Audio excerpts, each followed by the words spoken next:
जंग के मैदान में यूक्रेन की विध्वंसक तैयारी। यूक्रेन ने किया कैमिकाज़ी ड्रोन का सफल टेस्ट। यूक्रेनी सेना ने आत्मघाती ड्रोन को किया लॉन्च, टारगेट को चुन चुनकर मारने में सफल है। ये देखिए तस्वीर।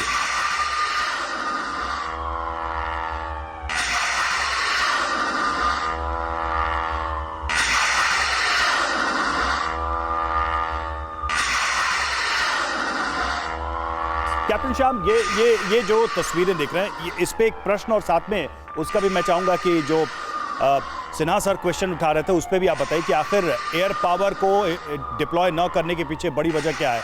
एक तो ये कि जो गिवन रिसोर्सेज हैं उसका यूक्रेन ने बहुत ही अच्छा एक सुपर पावर के खिलाफ इस्तेमाल किया है। क्या इस बात से आप डिसएग्री करेंगे, अग्री करेंगे? देखिए, जो यूक्रेन की जो एयर पावर कैपेसिटी थी वो अब एग्जॉस्ट हो गई। पहले 4 महीने में आपने देखा होगा जब हमने ऑल आउट, जब कीव पे अटैक हुई थी और टैंक सब तोप्स के लगातार लाइन लग गए थे 20-25 किलोमीटर तक, और जब हम चाहते थे कि कीव को अपना लें, तब ये हमारे सबसे पहले उन्होंने स्कॉर्च अर्थ करने के हिसाब से, वो सॉफ्टनिंग द टारगेट कहते हैं जिसको, उस हिसाब से उन्होंने एयर पावर को यूज किया था, जिसका जवाब भी एयर पावर से यूक्रेन ने दिया था। लेकिन उसके बाद से क्या हुआ कि उनकी एयर कैपेसिटी पूरी की पूरी एग्जॉस्ट हो गई है और एयर सुपरियॉरिटी के रूप में, उस दिन आपने देखा होगा ना, जो वैगनर ग्रुप के जो चीफ थे वो हवा में कह रहे थे आओ लड़ो हमसे, हम देखते हैं, खिल्ली उड़ा रहे थे। मैंने कहा था कि खिल्ली उड़ा रहे थे।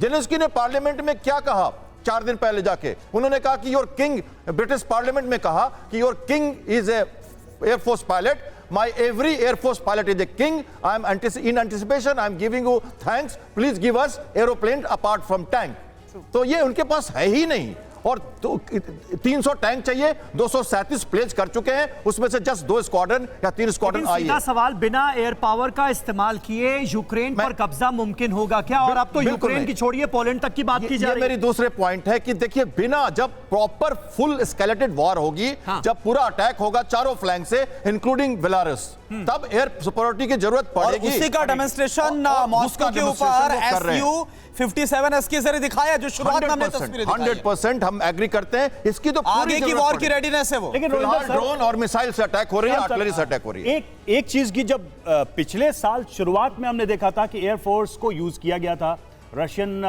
फाइटर जेट्स हवा में दिखे थे, कीव तक आए थे, वो डॉग फाइट्स की तस्वीरें भी आई थी, फिर अचानक से विथड्रॉ हुआ और अब हम वो चीज नहीं दिख रहे हैं। ये गैप क्यों नजर? मैं वही तो पूछ रहा हूँ, वही तो मैं बार बार याद दिला रहा हूँ, पिछले साल भर से रशियन एयरफोर्स गायब है गेम से। फुल फ्लेज वॉर कब होगी?